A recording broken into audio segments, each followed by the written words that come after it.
Quiero compartir con ustedes el sermón que he titulado Evitemos que nuestra luz cristiana se apague. Evitemos que nuestra luz cristiana se apague. El propósito es motivarlos a esforzarnos cada uno de nosotros por mantener viva la luz del cristianismo en nuestras vidas correspondientes. No podemos nosotros permitir que nuestra luz cristiana se apague. Por lo tanto, tenemos que utilizar las herramientas que Dios nos da, entre ellas la oración, el estudio de Biblia y la obediencia 100% a la ley de Dios. Si utilizamos estas herramientas, estamos seguros que nuestra luz como cristianos no puede extinguirse. Quiero que abran sus Biblias en Mateo capítulo 5, versículos 14 y 16, donde tenemos la siguiente instrucción. Mateo capítulo 5, versículos 14 al 16. Ahí leemos lo siguiente: Vosotros sois la luz del mundo. Una ciudad asentada sobre un monte no se puede esconder, ni se enciende una luz y se pone debajo de un almud, sino sobre el candelero, y alumbra a todos los que están en casa. Así alumbre vuestra luz delante de los hombres, para que vean vuestras buenas obras y glorifiquen a vuestro Padre que está en los cielos. Vean la ordenanza. Vean ahí ustedes esta instrucción que Jesucristo le dio a su iglesia dentro del contexto del Sermón del Monte, que está en el capítulo 5, 6 y 7 de este libro, esta epístola de Mateo. Vosotros sois la luz del mundo. ¿Aceptamos esa responsabilidad nosotros como miembros de la iglesia? ¿Estamos en la condición de decir sí, debo ser una luz ante el mundo? ¿Tenemos conciencia de que nuestros buenos ejemplos o nuestros malos ejemplos van a incidir sobre un grupo determinado? Porque leímos que una luz no se enciende para ponerla debajo de un almud, sino que se coloca para que alumbre a todos los que están en casa. Vean primero ahí el rol, el círculo. Entonces, nuestra experiencia como cristianos debe ser una vida en la cual nosotros tenemos que reflejar la luz del Evangelio aplicado a mis hábitos, a mis costumbres y a mis interrelaciones, de tal manera que puedan emitir juicio sobre mis conductas en relación a un grupo determinado, esto es, la iglesia. Vemos nosotros si podemos y hemos tenido la experiencia de poder tener ese momento crítico en el cual, por ejemplo, su microondas se fundió, dejó de funcionar, o bien la cafetera, o bien cualquier otro enser, cuando usted lo va a utilizar precisamente en ese momento, no funciona. Y lo más evidente son con las lámparas de gas neón, o bien una bombilla que tengamos nosotros que utilizar. Llega un tiempo de vencimiento. Ahora estos artefactos, son programados para determinadas horas de trabajo. Si una lámpara de gas neón viene programada para, digamos, 1000 horas de funcionamiento y de ahí tiene que renovarse. pues tanto la cafetera como el microondas o bien cualquier bombilla o lámpara son fáciles de reemplazar. No así podemos reemplazar a un cristiano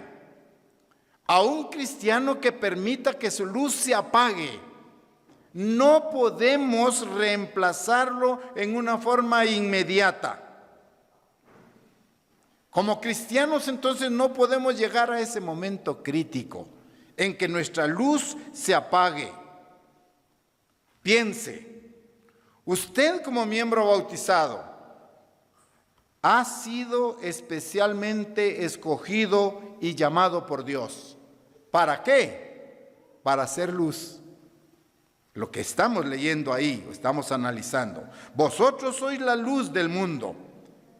Dios decidió trabajar con usted y quiere que su luz como cristiano brille, alumbre, que se note a través de sus buenas obras. Lamentablemente, entonces, llega un momento de crisis en el cristiano que, al igual que ese microondas o esa lámpara de gas neón, pueden dejar de alumbrar en su vida como cristianos. Ese es el riesgo que tenemos allí. Hay un fenómeno psicológico que los estadistas, los científicos, los especialistas llaman que determinadas profesiones llevan a la persona a un cansancio profesional de tal manera que ya no quieren hacer absolutamente nada, ni por la persona a la que le sirven, ni mucho menos por ello. Llega un momento crítico de apatía, perder el interés. El cristiano puede perder el interés en venir a las reuniones, como se nos dijo en el sermoncillo. Es posible que usted esté sintiendo aquel desinterés de leer la Biblia. Ya no siente la necesidad de orarle a Dios. Cuidado, cuidado, porque esos son síntomas que su luz espiritual se está apagando. Cuando usted pasa una semana sin estar en comunicación con Dios, mucho cuidado, porque su luz cristiana se está apagando. Vean aspectos tan claros. Perder el interés por asistir a las reuniones. Venir cuando lo desea y cuando no lo desea se queda en casa. Porque hay un lugar mucho más placentero en casa. Allí se están dando los primeros indicios que nuestra luz como cristianos tiende a desaparecer. Como cristianos, no podemos ser víctimas de ese proceso. ¿Ya?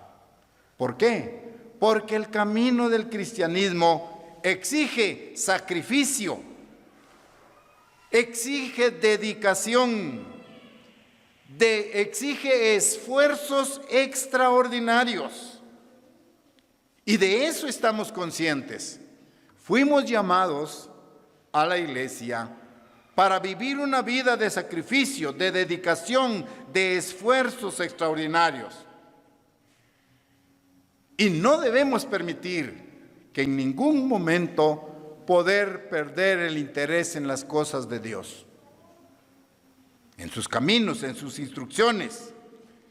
No debemos de permitir que la apatía reine en nuestras vidas. Ser cristianos solo de reunión de sábado, pero ¿qué de nuestra relación en la semana? Con Dios, por supuesto. Entonces vean que la vida del cristiano exige una serie de actividades y de relaciones constantes con nuestro Creador. Hoy la Iglesia Central nos está enviando cada día, de lunes a viernes, un capítulo de Deuteronomio. ¿Cuántos lo han leído? ¿Cuántos de ustedes lo han leído? ¿O hasta ahorita lo están escuchando? ¿Se dan cuenta? que priva la apatía. Se nos está sirviendo a través de las páginas, ¿verdad? Se nos envía el link y ahí dice, iniciamos con el capítulo 1, 2 y ahorita vamos al capítulo 10. Y ahí se nos dice, tómese 15 minutos. 15 minutos promedio para leerlo. Y hay comentarios sobre el capítulo de parte del Consejo de Ancianos. Si usted ya lo leyó, si usted recibió el link y no lo ha leído, hay apatía en su vida. No está aprovechando las oportunidades que Dios nos da, porque vendrán tiempos difíciles, que la profecía dice que se deseará escuchar la palabra de verdad y no se escuchará. Entonces necesitamos prepararnos en estos días, ¿ya? Esfuerzo, dedicación, entrega, pero por encima de esto tenemos que aprender a planificar nuestros días. No vivir del qué pasó o a dónde voy. Tenemos que tener una planificación para poder estar presentes en la iglesia con tiempo suficiente, preparándonos entre semana para leer, para poder entrar en comunicación con Dios. Pero repito, cuando el interés en su vida viene de mengua, está disminuyendo, indica que su luz como cristiana está descendiendo, está a punto de apagarse. Es el momento en el que necesitamos nosotros reavivar ese espíritu, valorar el llamamiento que Dios nos ha hecho. Recuerden que nosotros somos cristianos de profesión. A partir del momento en que Dios lo llamó y que usted tomó la decisión de bautizarse, usted pasó a ser un cristiano de profesión. Ahora bien, ¿qué exige una profesión? Una profesión exige capacitarnos, prepararnos, ¿sí? Investigar sobre nuestra profesión. Entonces, si somos cristianos de profesión, necesitamos nosotros estar inmiscuidos en las cosas que Dios nos está ordenando. Hay personas, hay cristianos que ya no oran. En la sección de petición de oraciones, a veces anotan y a veces no anotan el nombre de quien necesita que usted ore por ella. Depositamos toda nuestra confianza en nuestra memoria, a veces. Cuando no oramos, cuando no estudiamos, cuando no meditamos en los planes de Dios, cuando nuestra conducta se vuelve laxa al observar el sábado, un sábado más. Voy a la reunión y de ahí me desaparezco. Cuando perdemos el enfoque correcto en diezmar, en estudiar la Biblia, perdemos el interés en la obra de Dios, no sabemos por qué estamos aquí. Recuerde que Dios lo llamó a usted para ser parte de su obra, ¿sí? Parte de su obra, la gran obra que Dios está llevando a cabo, la obra mucho más valerosa que pueda existir en todo el mundo. Entonces, los síntomas: no orar, no estudiar, volvernos laxos en la observancia del sábado, ¿sí? Luego, laxos también en el interés por la obra. Usted dirá, ¿qué tengo que hacer yo? La comisión es ir y predicar el evangelio a todo el mundo. Y esto no corre solo a cargo del cuerpo ministerial. Es parte también de la membresía. ¿Cómo? Siendo luz, siendo buenos ejemplos. Y cuando alguien le pregunte por qué usted se comporta así, que usted impresione a la gente, usted tiene la oportunidad de indicarle que Dios la ha llamado a conocer un plan en el cual Dios tiene preparado un plan de salvación para la humanidad. Ya. pierden el contacto con la iglesia. Poco a poco se están retirando porque se acomodan en su casa.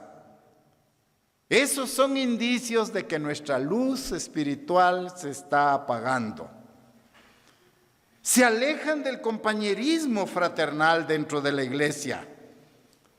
Muchos dejan de participar en las actividades de la iglesia.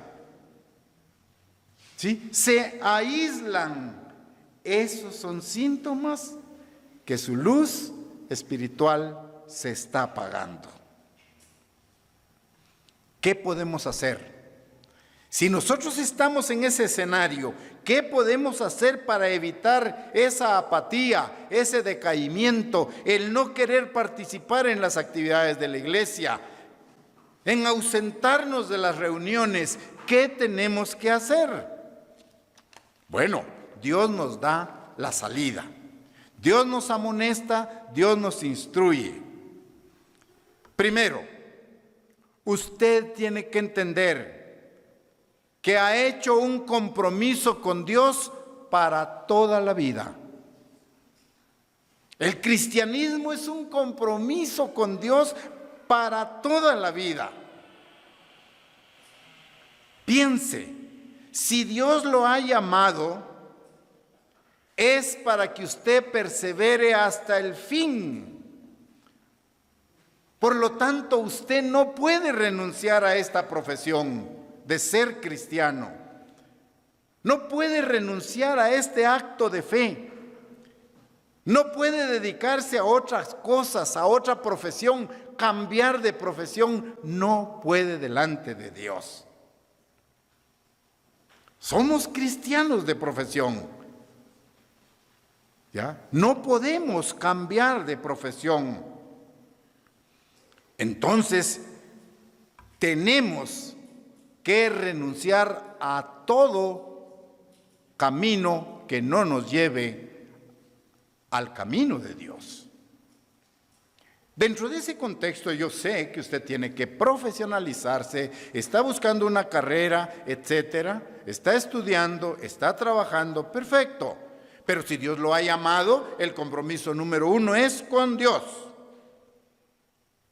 Muy bien, pero hasta ahora lo he personalizado. Pero, ¿cómo puede usted ayudar al hermano que ve que su luz cristiana se está extinguiendo? ¿Podremos ayudar en algo? Viendo al hermano que su luz cristiana se está apagando poco a poco, ¿cómo podemos ayudarlo? Y si es nuestro caso, ¿cómo podemos nosotros evitarlo? Debemos estar conscientes que este es un proceso en el cual podemos caer. Desde el mayor al menor podemos llegar a ese punto crítico. Tenemos entonces que considerar nuestra parte en la obra de Dios. Lo que a usted le corresponde dentro del contexto de la obra de Dios puede ser algo muy humilde. Orar por los hermanos, ¿sí? Apoyar a alguien que está en crisis, que usted está viendo, que se está alejando de la iglesia. Lo que advierte usted, ofrecerle la ayuda. Pero para ello necesitamos sacrificarnos. Para apoyar al prójimo, al hermano que está en crisis, necesitamos tiempo, necesitamos fuerzas e incluso a veces nuestros recursos económicos. Seguros debemos estar. Cristo no nos ha prometido una vida cristiana fácil. No es esa la promesa de Jesucristo. Esforzándonos, dedicándonos, a pesar de nuestras dificultades, debemos apoyar y aportar para la obra de Dios. Más en estos tiempos, los tiempos del fin. Cuando leemos los profetas y ellos describen la parte de la obra que les tocó, muchos de los profetas consideraron su misión en la obra como una carga pesada. Pero usted tuvo conciencia de que Dios lo llamó a una vida cristiana difícil, ¿sí? Una vida en la cual es necesario tomar decisiones fuertes para poder cumplir con nuestro papel como cristianos. Vean cómo Dios nos advierte esa función como cristianos. Evangelio de Lucas, capítulo 14. Lucas 14, versículos 27 y 28. Vean cómo muchos profetas, muchos líderes describieron la misión a la cual fueron llamadas como una pesada carga. Lucas 14, 27 y 28. Ahora vean, consideremos nosotros nuestro llamamiento. Y dice, versículo 27. Y el que no lleva su cruz y viene en pos de mí, no puede ser mi discípulo. Versículo 28. Porque, ¿quién de vosotros, queriendo edificar una torre, no se sienta primero y calcula los gastos a ver si tiene lo que necesita para acabarla? No sea que después que haya puesto el cimiento y no pueda acabarla, todos los que lo vean comiencen a hacer burla de él. Vamos ahí al versículo 30, diciendo, este hombre comenzó a edificar y no pudo terminar. Vean entonces el compromiso al cual fuimos llamados. El que no toma su cruz y viene en pos de mí, categóricamente Jesucristo dice, no puede ser mi discípulo. Si no estamos conscientes de la responsabilidad que Dios nos da de ser luz en nuestra comunidad, de dejar que nuestra luz de buenas obras, de buenos ejemplos, alumbre en nuestra comunidad, entonces no podemos llegar a ser discípulos de Dios. En estos versículos podemos reflexionar. Ahora el versículo 31 dice, ¿o qué rey, al marchar a la guerra contra otro rey, no se sienta primero y considera si puede hacer frente con 10,000 al que viene contra él con 20,000? Vean ese análisis y esa aceptación. En esta lectura entendemos que Cristo fue franco al llamarnos a nosotros. Cristo no nos engaña. Si nos llama a su iglesia, nos dice que es un camino difícil. Es una profesión difícil, exigente, que necesita esfuerzo, dedicación, entrega, tiempo, ¿sí? Jesucristo es franco con nosotros.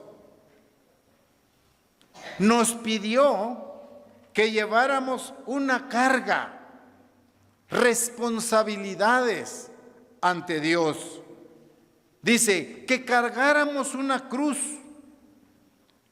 que de tiempo en tiempo sería más pesada. Cada vez que uno entiende más responsabilidades de la iglesia, esa carga se va sintiendo más pesada. Ya. Pero a eso hemos sido llamados, todos. Naturalmente, también hay un galardón por esta labor. El galardón se llama vida eterna gobernando con Cristo. Si caminamos en esta profesión difícil, dura, pesada, esa carga pesada, y llegamos al fin, hay un galardón, y el galardón es, repito, vida eterna gobernando con Cristo. Sin embargo, ese galardón a veces parece muy lejano. ¿Cuándo voy a tener yo vida eterna? ¿Acaso no pensamos de esa manera? ¿Cuándo voy a poder gobernar juntamente con Jesucristo? Y cuando llega ese tipo de cuestionamientos, a veces entonces como que nuestra visión espiritual se nublara. Pensamos que la recompensa parece irreal. Llegar a tener vida eterna, llegar a gobernar con Jesucristo, esto me suena muy lejano. Por su parte, mi vida, el presente con sus temores, con sus frustraciones, se convierte ahora en mi mundo existente. Vivo con problemas, con temores, con frustraciones, con pruebas. Ese es mi entorno existente. Y cuando lo consideramos más que la meta de vida eterna, entonces es cuando nos encontramos en un punto débil de nuestra carrera. Nos encontramos en un estado peligroso en la que nuestra luz puede apagarse.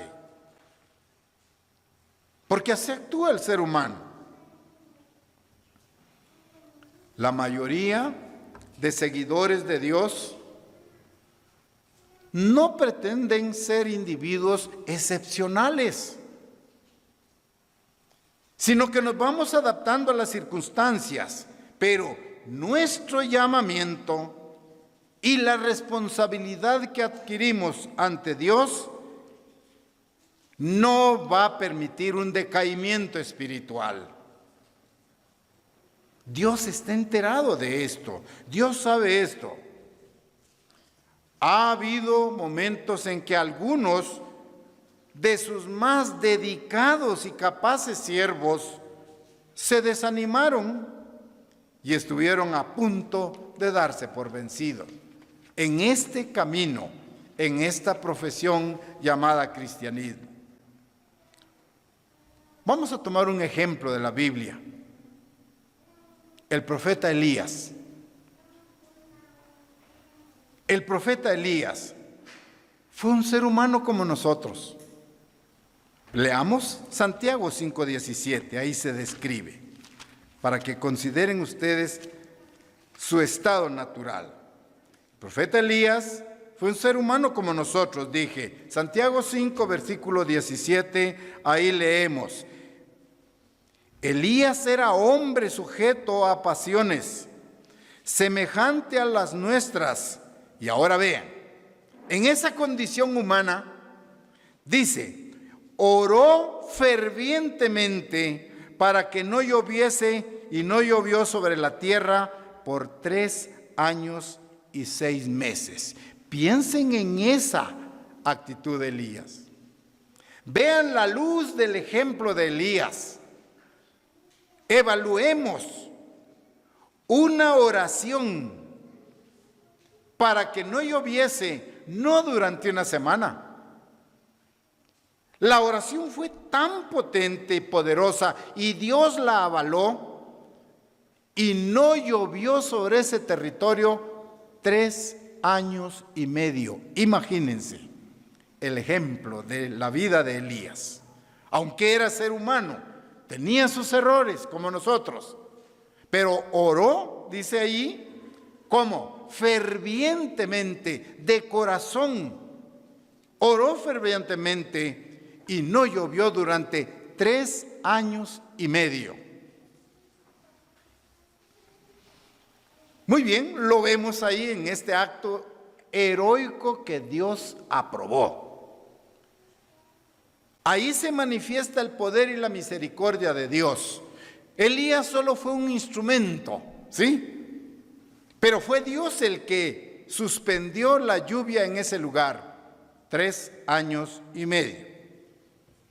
Sin embargo, cuando Elías estaba a punto de llevar una gran obra, también una de las misiones que se le encomendó, estuvo a punto de abandonar la misión que Dios le había dado.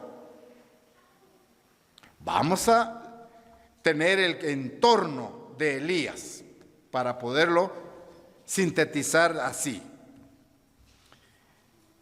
En el primer libro de Reyes, capítulo 18, en todo ese capítulo, leemos que Elías se enfrentó a 450 profetas de Baal. Fíjense cómo está el entorno. Estaba solo él frente a 450 profetas de Baal. Estaba desafiándolos, ridiculizándolos. Después, como siervo de Dios, Elías hizo también un milagro pasmoso, impresionante, todo avalado por Dios. ¿De acuerdo? Bueno, en este capítulo 18 del primer libro de Reyes se lee que cuando hizo este milagro portentoso que ustedes ya tienen en mente, los falsos profetas fueron arrestados por el pueblo. Elías dirigió la ejecución de los 450 profetas de Baal. Este fue un día que dejó huella en la religión de Israel y perdura hasta este tiempo. Vean el hecho heroico. Pero la reina Jezabel, furiosa por la destrucción de su religión, ella determinó que destruiría a Elías. Le puso un precio a su cabeza. Ante esa amenaza, no obstante los milagros portentosos que están descritos anteriormente, Elías tuvo que huir a un desierto. Imagínense, allá en el desierto donde la soledad y la fatiga comenzaron a abrumarlo.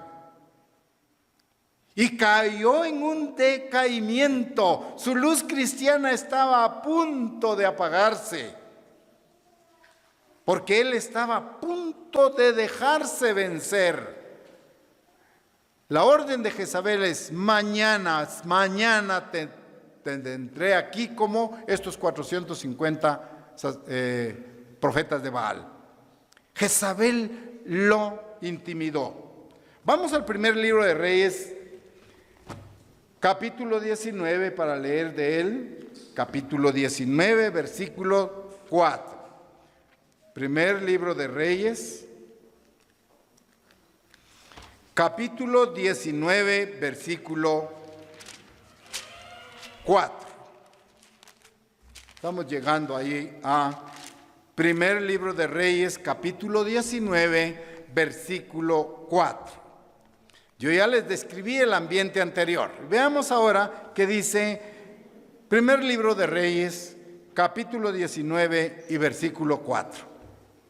Y él se fue por el desierto un día de camino, y vino y se sentó debajo de un enebro, y deseando morirse, dijo: basta ya, oh Eterno, quítame la vida, pues no soy yo mejor que mis padres. Había hecho grandes milagros atrás. Oró y no llovió 3 años y medio. Vean el ejemplo. Vean su luz brillar. Se enfrentó a 450 profetas de Baal y los destruyó. Recuerden que ahí se hizo un sacrificio, ¿verdad? Los profetas de Baal pedían a sus dioses que derramara fuego y que consumiera el sacrificio. Y pasó más de medio día y no lo obtuvieron.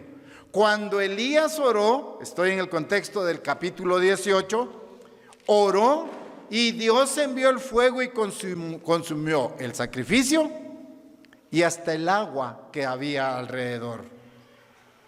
Ante eso, entonces, Elías dice al pueblo: vean quién es el verdadero Dios, el Dios de los profetas de Baal o el verdadero Dios al cual servimos. Muy bien, ya había tenido ese éxito. Y ahora leemos que se fue al desierto un día de camino y vino y se sentó debajo de un enebro. Estoy leyendo el versículo 4. Y deseando morirse, dijo: basta ya. Vean el momento emocional. Basta ya, Eterno, quítame la vida, pues no soy yo mejor que mis padres. Ahora, aquella luz que estaba brillando en los milagros, ahora está a punto de apagarse. Él pide, basta ya, quítame la vida, pues no soy mejor que mis padres. Vean el momento crítico por el cual también nosotros a veces pasamos. Sin embargo, vemos que el profeta fue fiel a Dios. Un ejemplo que la Biblia nos da. Veamos un ejemplo más en relación a ello. Ahora enfoquemos en una de las actividades del profeta Jeremías. Jeremías sirvió a Dios fielmente durante toda su vida. Pero hubo un momento en que Jeremías sintió demasiada la carga, demasiada la responsabilidad que Dios le había dado como cristiano.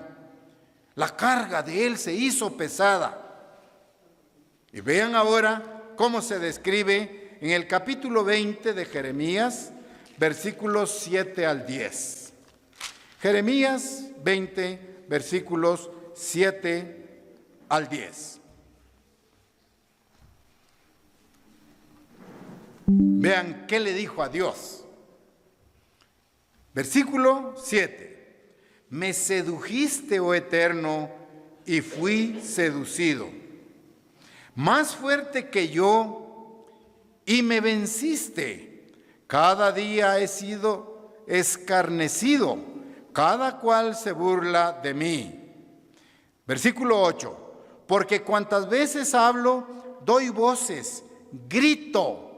Vean la misión, el trabajo que Jeremías tenía que cumplir. Violencia y destrucción, porque la palabra del Eterno me ha sido para afrenta y escarnio cada día. Vean lo duro de la vida de él allí. Ya. Violencia y destrucción, vuelvo a leer, porque la palabra del Eterno me ha sido para afrenta y escarnio cada día. Y dije, vean la posición que toma Jeremías, la carga de ser cristiano, de cumplirle a Dios, era muy pesada. Y dije, no me acordaré más de él. ¿Qué está diciendo Jeremías? Voy a olvidarme de Dios. Imagínense el momento crítico. ¿Cómo estaba su luz? ¿Alumbrando o estaba a punto de desaparecer? No me acordaré más de él, ni hablaré más en su nombre. Vean esta reacción de Jeremías. Ese era el estado emocional en el que se encontraba. Sin embargo, entra la reflexión y dice, no obstante, había en mi corazón como un fuego ardiente metido en mis huesos. Traté de sufrirlo y no pude. Porque oí la murmuración de muchos, temor de todas partes. Denunciémosle. Todos mis amigos miraban si claudicaría. Quizás se engañará, se decían, y prevaleceremos contra él y tomaremos de él nuestra venganza. Vean esta convulsiva vida de Jeremías. Un profeta fiel, a punto de decir a tal grado, no hablaré más de su nombre. Vean la situación crítica. No me acordaré más de él. Está a punto de desistir de su profesión como cristiano. ¿Cuántas veces quizá usted ha tenido unos atisbos de esto? No, es que es bien complicado. Guardar las fiestas santas, no. Si todos guardan Navidad, todos lo guardan. Pero nosotros las fiestas santas, el jefe no da permiso y pongo en riesgo mi trabajo cuando desobedezco, no hay permiso. O sea, es momento crítico. Jeremías lo está viviendo aquí.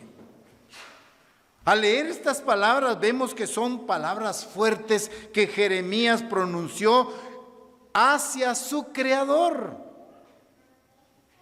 Estaba hablando con él, pero Dios no lo aniquiló. Dios no lo destruyó. Dios sabía que Jeremías era un ser humano, tal como nosotros. Dios sabía que la carga, que la misión, que la profesión de cristiano para Jeremías se estaba haciendo mucho más pesada cada día, cada día. Y en igual circunstancia, Dios sabe nuestra vida como cristianos. Entonces ahora, tal como Elías y Jeremías, nosotros también nos cansamos de tiempo en tiempo de hacer el bien, sentimos la tentación de volver al mundo, ¿sí?, de participar con ellos en sus actividades. Pero Cristo no nos da esa opción. Aún en los momentos más críticos de nuestra profesión como cristianos, Dios no nos ha desamparado. Ha estado allí en los momentos peligrosos. Ha estado allí en el momento en el cual su luz como cristiana o cristiano está a punto de extinguirse.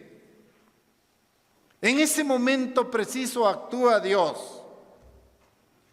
Leamos 1 de Corintios ahora, 1 de Corintios, capítulo 10, versículo 13.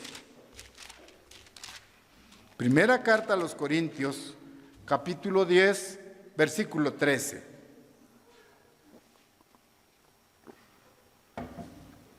En los momentos críticos, en el momento en que nuestra luz está por extinguirse, debemos de tomar estas palabras, estas promesas, escritas en 1 de Corintios capítulo 10, versículo 13, y ahí dice: No os ha sobrevenido ninguna tentación que no sea humana, pero fiel es Dios, que no os dejará ser tentados más de lo que podáis resistir, sino que dará también juntamente con la tentación la salida para que podáis soportar. Al igual que con Elías y Jeremías, en nuestra experiencia, Dios está atento en el momento crítico. Allá cuando su luz cristiana está a punto de apagarse, Dios interviene para sacarnos de ese momento crítico. Por lo tanto, tenemos que tomar medidas preventivas para conservar nuestra luz como cristianos. Tenemos que tomar esas medidas preventivas. Cristo sabe, por su propia experiencia, lo que es ser tentado. Cristo fue tentado por Satanás. Cristo conoce nuestros momentos críticos también. Pero a Cristo se le restauró todo el poder y la autoridad, y Cristo no se ha olvidado de todas las experiencias que Él vivió, que padeció como un ser humano, y tiene misericordia de nosotros en el momento crítico de nuestra experiencia como cristianos. Usted sabe que tiene a su disposición ahora a un sumo sacerdote que puede compadecerse de todas nuestras debilidades. Es Jesucristo, porque Él vivió esa experiencia, ¿sí? La soportó con dolor, con amenazas, con ultrajes, ¿sí?, con discriminación, con señalamiento, con calumnias. Él es nuestro sumo sacerdote y Él se compadece de nosotros en nuestros momentos críticos. Cristo como hombre tuvo que clamarle a su Padre para que lo fortaleciera en los momentos de debilidad.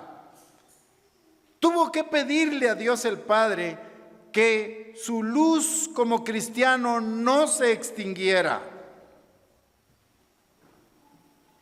Piensen, si Jesucristo hubiese cometido un solo pecado,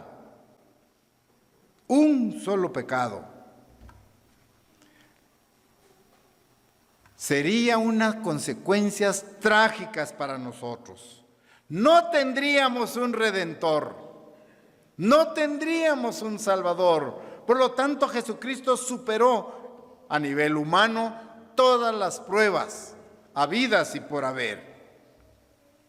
Pero Cristo también entendió y entiende hoy, como nuestro sumo sacerdote, que hay un límite para la fuerza humana, que la voluntad humana llega a un límite. Cristo sabe que usted y yo somos vulnerables, que podemos fallar. Él sabe esa condición y por lo tanto nos protege en los momentos críticos. ¿Cómo nos protege Cristo en las pruebas?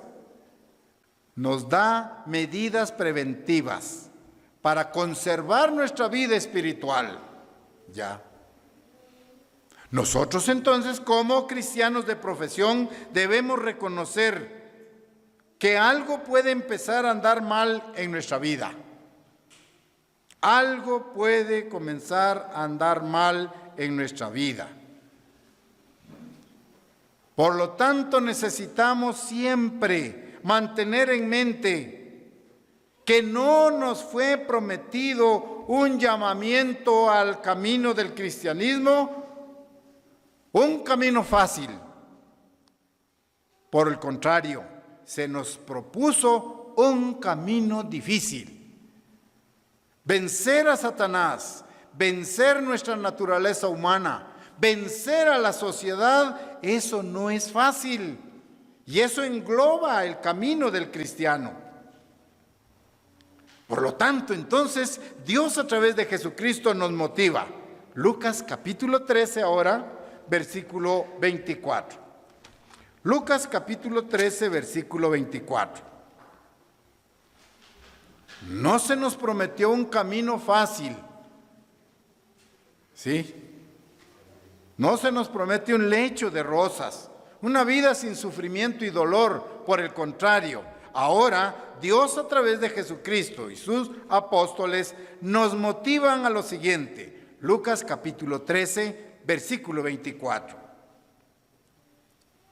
Esforzaos a entrar por la puerta angosta, porque os digo que muchos procurarán entrar y no podrán. Vean la situación.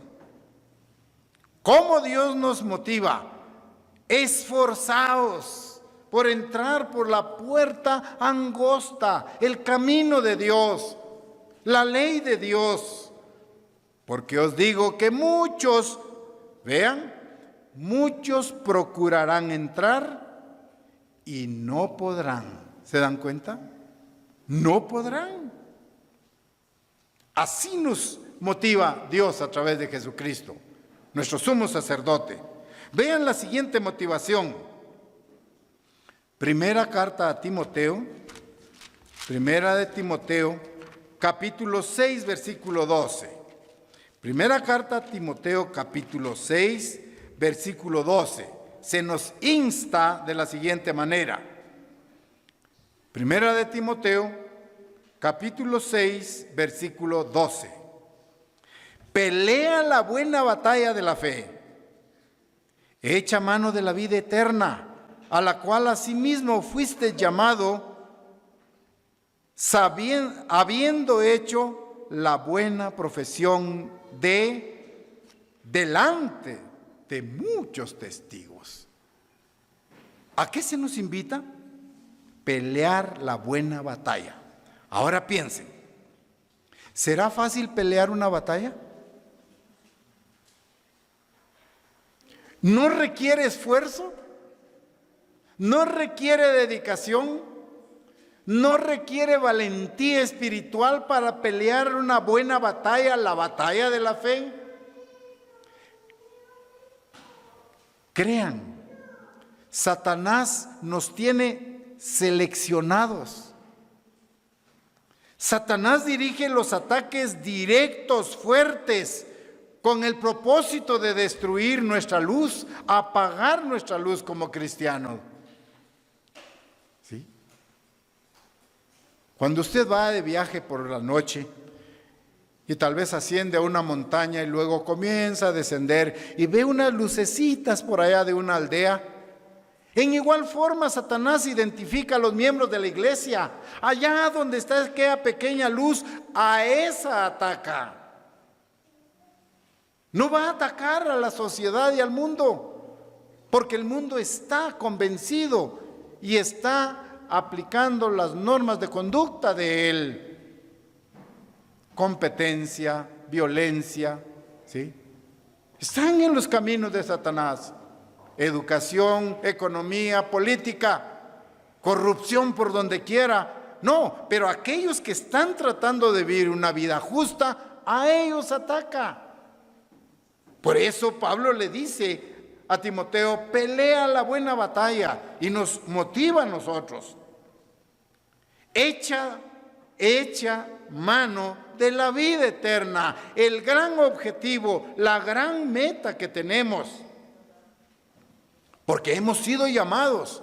Ese es el galardón que tendremos si salimos victoriosos de esta batalla. Entonces piensen en el proceso. Batalla. ¿Requiere o no esfuerzo? No es solo mover un dedo. Batallar es poner toda nuestra entrega en contra del problema que tenemos delante. Una motivación más ahora en Hebreos. Hebreos ahí adelante, capítulo 4, versículo 11. Hebreos 4:11. Procuremos pues entrar en aquel reposo para que ninguno caiga en semejante ejemplo de desobediencia. Pero los verbos son activos. Procuremos. ¿Se procurará estando pasivo? ¿De brazos cruzados? ¿Sentados en el sillón de la sala? No, procuremos pues entrar en aquel reposo. Implica esfuerzo. Requiere de valentía espiritual. Procuremos pues entrar en aquel reposo para que ninguno caiga en semejante ejemplo de desobediencia. La vida del cristiano es una lucha constante. La lucha, el combate, la labor, son actividades arduas, requieren esfuerzo. Luchar, combatir y laborar exigen actitudes activas, ¿sí? No pasivas. Entonces, nosotros tenemos que ayudar a la obra de Dios, pero también tenemos que cuidar nosotros mismos. Ya. La Biblia nos enseña claramente sobre estas medidas preventivas. Para que nuestra luz como cristianos no se apague, usted necesita, número 1, contacto continuo con Dios. No lo olvidemos. Para que nuestra luz como cristianos no se apague, no se diluya, usted necesita estar en continuo contacto con Dios y con la iglesia. Porque aquí es donde se nos motiva a luchar, a pelear la buena batalla, a no claudicar ante cualquier problema. Entonces, ese es el plan de acción. Si usted desea que su luz como cristiana no se apague, mantenga un contacto directo con Dios y con la iglesia. Mantenga en mente que la obra de Dios no es una obra de hombres. La obra de Dios es una obra de fe que crece en base a las rodillas de los miembros de la iglesia que pedimos para que Dios haga su gran obra en esta tierra. Jesucristo, una vez que resucitó, regresó junto al Padre. Pero Jesucristo no permitió que sus apóstoles iniciaran la obra sin recibir el Espíritu Santo. Ustedes recuerdan que Cristo estuvo 3 días y 3 noches en el sepulcro. Y luego resucitó, ¿cuándo? Al atardecer del sábado, para cumplir la profecía de Jonás. 3 días y 3 noches. Perfecto. Resucita en el ocaso del sábado. El domingo aparece algunos de sus discípulos. Una de ellas, una mujer, María Magdalena, y ella corrió a abrazarlo y le dijo, no permitió, porque aún no había ascendido al cielo para retomar su gloria y poder. Bien, entonces, en este caso, Jesucristo le dio la comisión a los apóstoles, ir y predicar el evangelio, pero no lo hizo inmediatamente. Resucitó y tuvieron que pasar 50 días hasta que llegó el Espíritu Santo en Pentecostés. Cuando ellos recibieron ese poder, entonces salieron a cumplir la misión: ir y predicar el evangelio a toda criatura, haciendo discípulos, bautizándolos. Pero vean, les dio el poder a través de su Espíritu Santo. Ahora bien, comprendamos, el Espíritu de Dios nunca se extingue. Capten esto. El Espíritu de Dios nunca se extingue, no se apaga. La voluntad de Dios es que crezca el Espíritu en usted, pero su negligencia, mi negligencia, hará que mi luz espiritual decaiga. Repito, porque es importante consolidarlo, aprenderlo. El Espíritu Santo de Dios no en ningún momento se extingue. Muy bien, pero puede ser apagado por mi negligencia. Falta de oración, falta de estudio, falta de entrega a las cosas de Dios, ¿sí?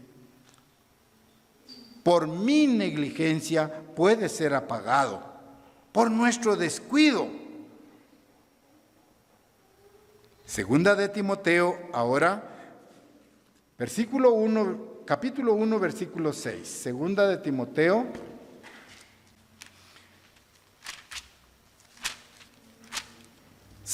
Timoteo, capítulo 1, versículo 6. ¿Cómo le dice Pablo a Timoteo aquí? Versículo 6. Por lo cual te aconsejo, vean el consejo para todos hoy.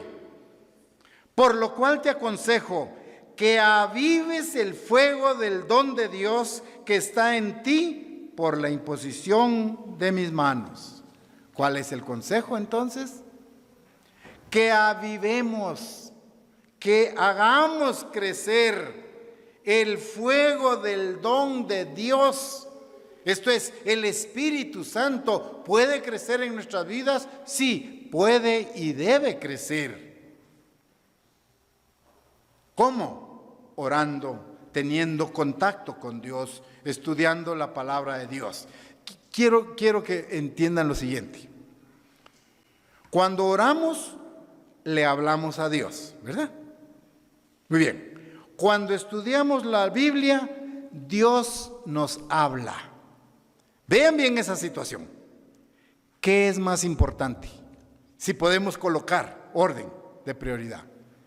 ¿Que usted le hable a Dios o que Dios le hable a usted? Hagan la reflexión. Claro que ambos momentos se complementan, pero en un momento dado es más importante escuchar lo que Dios me dice y no lo que yo le pido. Porque a veces, ¿qué le pedimos? Padre, te pido que por favor me des buena salud, me des dinero, me des riqueza, me des fama. Eso no va con la voluntad de Dios. En cambio, Dios dice, Miraré al que es pobre y humilde y que tiembla mi palabra. Él me está hablando. Entienda, eso es lo que... Te aconsejo que avives el fuego del don de Dios, el Espíritu Santo. Tenemos que tener esa decisión, ese valor para crecer espiritualmente. Avivar es acrecentar el Espíritu de Dios. ¿Y cómo lo vamos a lograr? Teniendo una perfecta relación con Él. Entonces, la estrategia para que nuestra luz espiritual no se apague es: debemos mantenernos cerca de Dios en oración y en estudio. ¿De acuerdo? Le pido a Dios bendición y protección para este día, alimento para mi familia, muy bien. ¿Pero qué me dice Dios? Guarda mis mandamientos. Eso dice Dios. Entonces yo estoy evaluando. Ambos se complementan ahí. Número uno, entonces, ¿cómo evitar que mi luz cristiana se apague? Número uno, estrategia es: debemos mantenernos cerca de Dios en oración y en estudio de su palabra. De esa cuenta, el Espíritu de Dios va a morar en nosotros. Pablo, como discípulo, como apóstol, fue nombrado para cumplir una gran misión. Y él la cumplió. Pablo dijo: con Cristo estoy juntamente, ¿qué? Crucificado. Y eso no es fácil.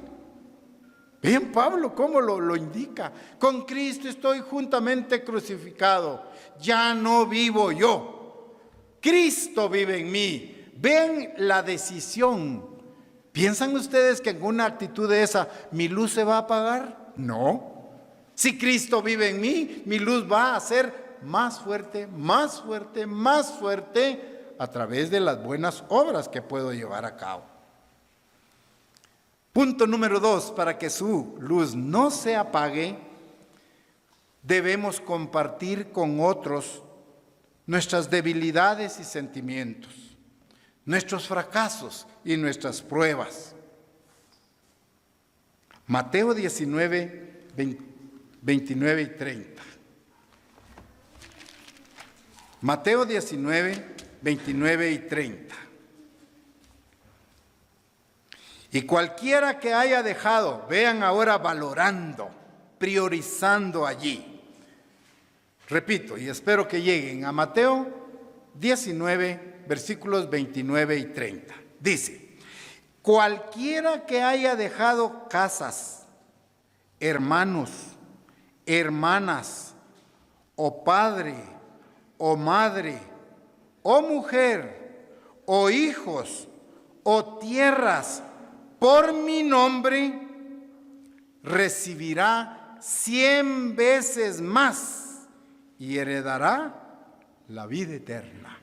Eso es priorizar nuestras alternativas. ¿Hemos dejado casas? ¿Hemos dejado hermanos, hermanas por seguir a Jesucristo? ¿Sí? No es el caso típico de muchos de nosotros, porque gracias a Dios ha llamado a parte de nuestra familia al mismo camino. Pero imagínense ustedes en esa condición.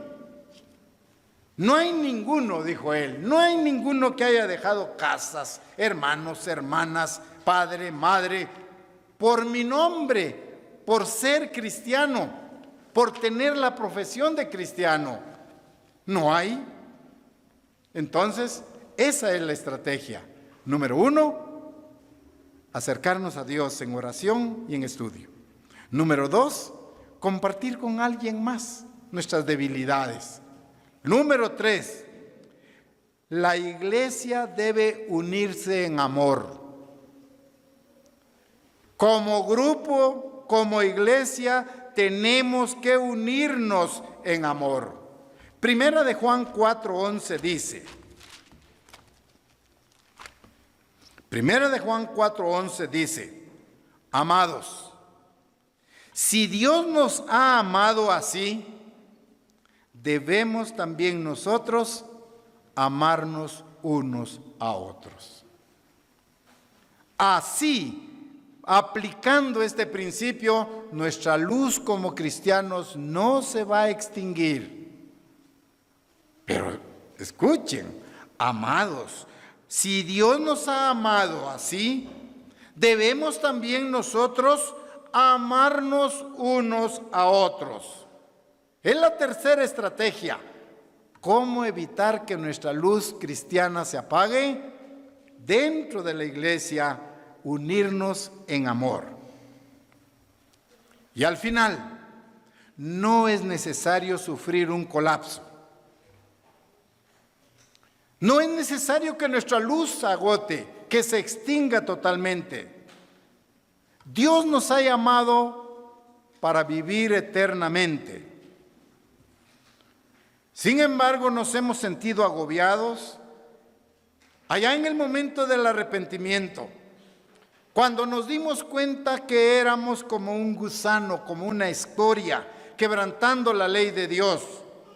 En ese momento del arrepentimiento, entendimos que a través del bautismo fueron perdonados nuestros pecados, que fuimos engendrados por el Espíritu Santo.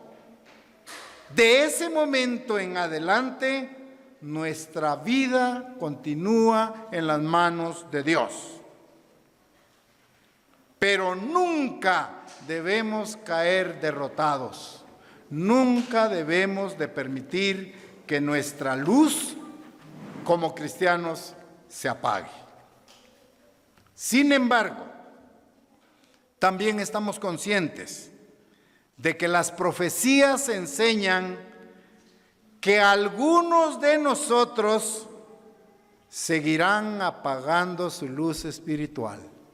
Eso es profético. Y debemos de estar alerta en eso. Proféticamente está establecido que algunos de nosotros seguiremos apagando nuestra luz silenciosamente y poco a poco dándonos por vencidos y transformándonos en algo tan inútil como un microondas que ya no se enciende. Ya no sirve para nada. Por último, segunda de Timoteo, estamos ahí, capítulo 1, versículo 6, dice, para amonestarnos. Segunda de Timoteo 1, 6, por lo cual te aconsejo que avives el fuego del don de Dios que está en ti por la imposición de mis manos. Esa es la consigna. Avivemos el fuego del don de Dios que está gracias a que hemos recibido parte de su Espíritu Santo.